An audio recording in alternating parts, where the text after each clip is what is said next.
Good morning मेरे प्यारे बच्चों।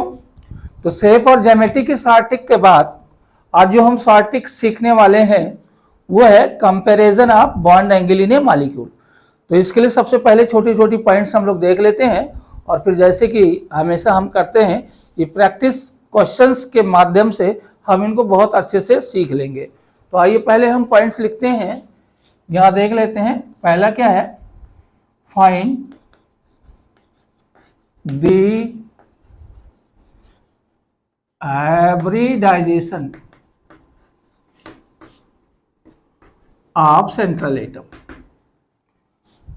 और यहां पर आपको हम सिखा चुके हैं हाइब्रिडाइजेशन निकालना, और हाइब्रिडाइजेशन में हमने आपको बताया था कि सबसे ज्यादा बॉन्ड एंगल किसमें होगा, sp, फिर sp2 और फिर sp3 में।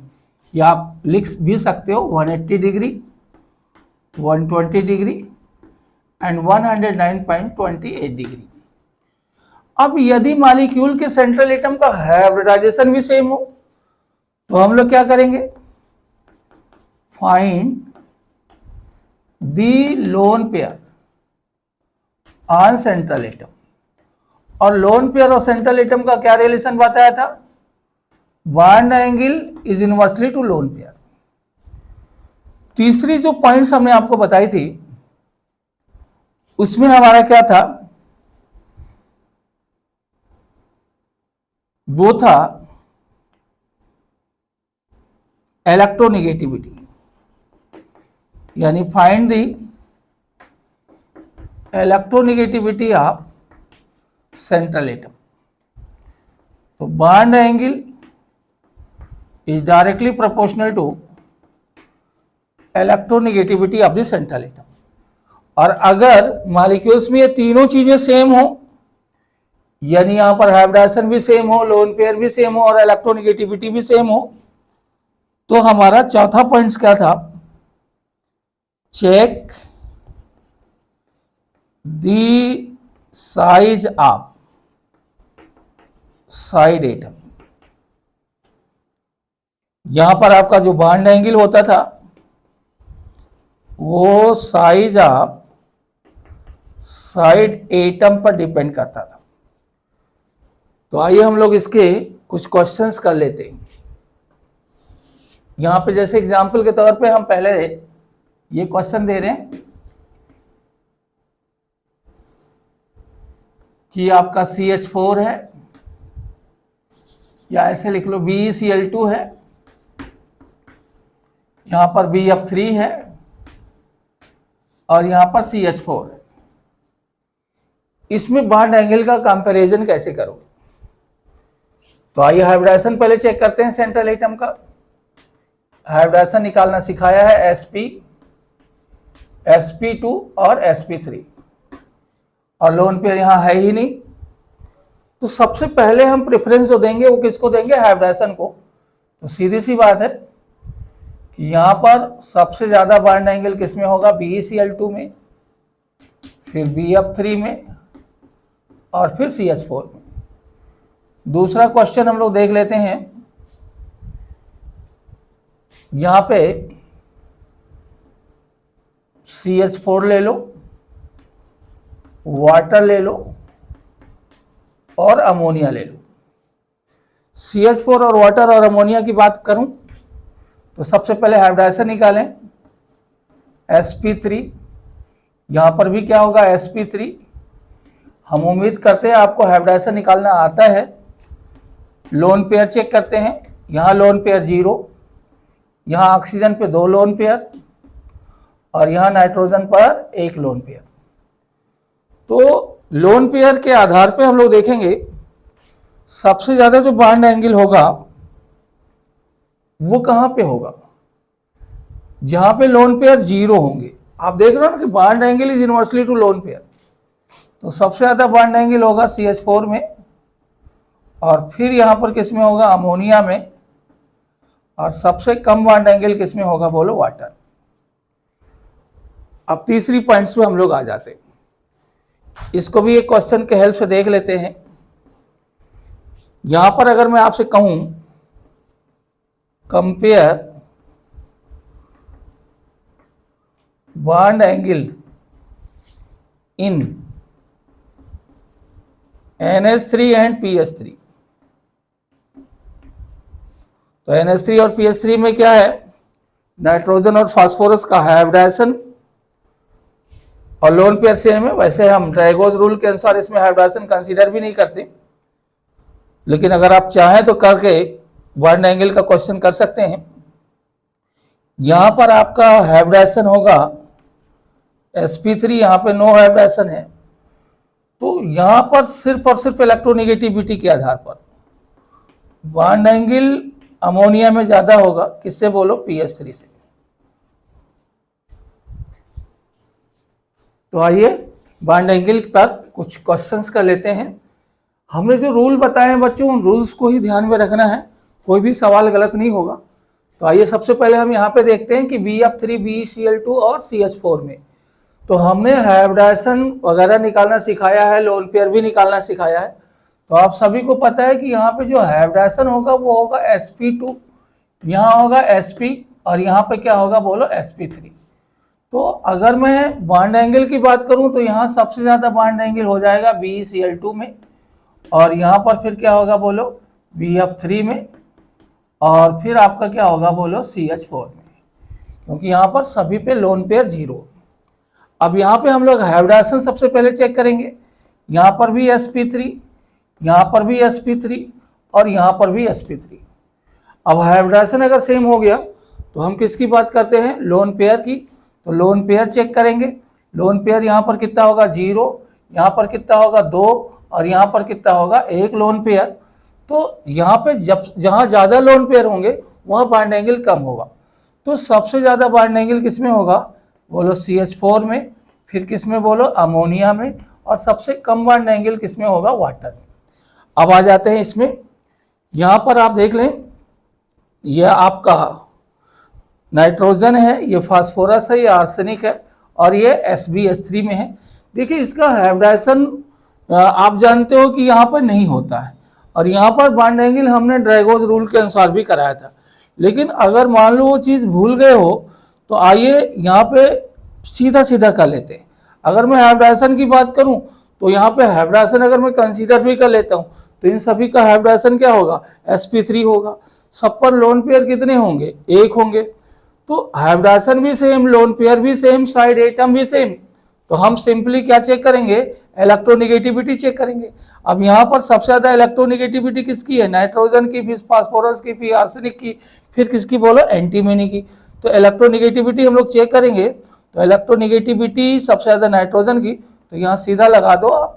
यहाँ पे बॉन्ड एंगल किस में ज्यादा होगा, NH3 में, फिर PS3 में, फिर ASS3 में, और सबसे कम बॉन्ड एंगल किस में होगा, SbS3 में।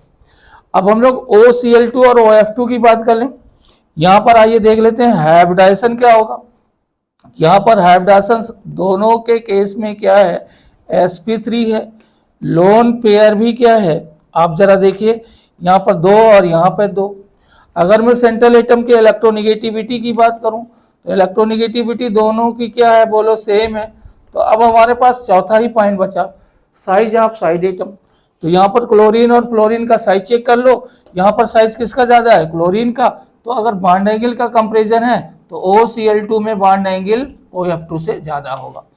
आइए यहाँ पे हम लोग देख लेते हैं, SOF2, SOCl2, SOBr2 and SOI2। अब इसमें अगर मैं बात करूं तो सेंट्रल एटम हमारा क्या है बोलो, सल्फर है। अब हाइब्रिडाइजेशन अगर आप निकालना जानते हैं तो आप चेक करिए हाइब्रिडाइजेशन क्या होगा। यहाँ आपका वैलेंसी सेल में इलेक्ट्रॉन 6 होता है और शेयरिंग इलेक्ट्रॉन ये 2 करेगा और ये 2 करेगा। तो यहाँ अगर मैं हाइब्रिडाइजेशन की बात करूँ तो यहाँ पर आपका वैलेंसी सेल में कितने इलेक्ट्रॉन, 6 इलेक्ट्रॉन। शेयरिंग इलेक्ट्रॉन्स की अगर मैं बात कर लेता हूँ तो ये आपका 2 इलेक्ट्रॉन शेयर करेगा, फ्लोरीन 1 इलेक्ट्रॉन शेयर करता है, तो टोटल 2 यानी 4। यहाँ पर 2 इलेक्ट्रॉन है। लोन पेयर सब पे क्या होगा, यहाँ पर ऐसे निकाल सकते हो कि यहाँ पे भी 2 इलेक्ट्रॉन, यहाँ पे भी 2 इलेक्ट्रॉन, यहाँ पे भी 2 इलेक्ट्रॉन। तो सब पे लोन पेयर क्या होगा, 1-1 होगा। अब साइड एटम की संख्या गिन लो, यहाँ पे 2 और 1 3 और 1 लोन पेयर, यानी यहाँ पर जो हाइब्रिडाइजेशन निकल के आएगा वो होगा sp3 एंड sp3। सबका हाइब्रिडाइजेशन सेम है। अब अगर हाइब्रिडाइजेशन सेम है तो अब आप दूसरी पॉइंट्स पे आप आ जाइए। यहाँ पर हाइब्रिडाइजेशन अगर सेम है और फिर लोन पेयर भी सब पे क्या है बोलो सेम है, तो आप तीसरी पॉइंट पे आएंगे। और तीसरी पॉइंट हमारा क्या होता था, इलेक्ट्रोनिगेटिविटी। अब इलेक्ट्रोनिगेटिविटी भी सेंट्रल एटम का सेम है, तो अब हम चौथी पॉइंट्स पे आ जाएंगे। वो चौथी पॉइंट क्या थी, साइज ऑफ साइड एटम। तो अगर मैं बॉन्ड एंगल की बात करूं तो सबसे ज्यादा जो बॉन्ड एंगल होगा वो यहाँ पर SO2 में होगा। तो यहाँ पर ये ऑर्डर हो जाएगा बॉन्ड एंगल का।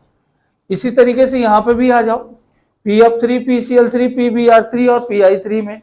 यहाँ पर अगर मैं हाइब्रिडाइजेशन की बात करूं तो हाइब्रिडाइजेशन सबका क्या होगा, सेम होगा। यहाँ पर फास्फोरस पर एक लोन पेयर 3 साइड एटम, एक लोन पेयर 3 साइड एटम। तो लोन पेयर और हाइब्रिडाइजेशन तो सेम होंगे, यानी हाइब्रिडाइजेशन क्या है सब में, sp3 sp3 sp3 है। यहाँ पर लोन पेयर भी 1 है। यहाँ पर सेंट्रल एटम की इलेक्ट्रोनिगेटिविटी सेम एटम, तो भाई इलेक्ट्रोनिगेटिविटी सेम।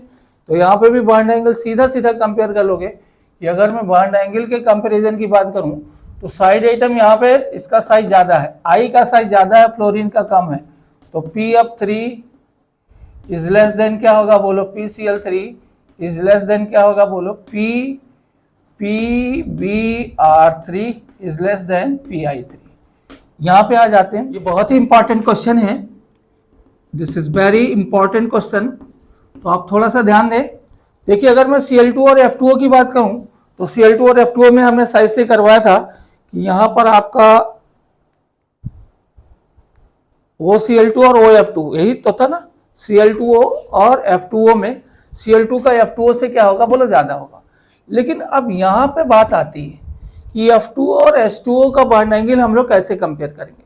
तो F2O और H2O की बात करूं और इसकी मैं अगर स्ट्रक्चर बनाऊं तो यहाँ पे आप देख लो कि ये F हो गया, ये हो गया F हो गया, ये H हो गया और ये क्या हो गया, H हो गया।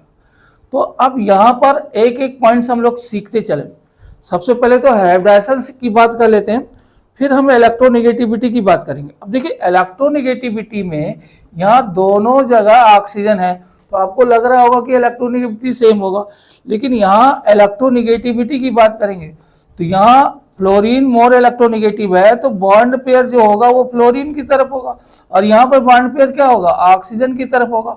तो जाहिर सी बात है कि यहाँ पे बॉन्ड एंगल क्या होगा बोलो, ज्यादा होगा, क्योंकि यहाँ पे रिपल्सन ज्यादा होगा।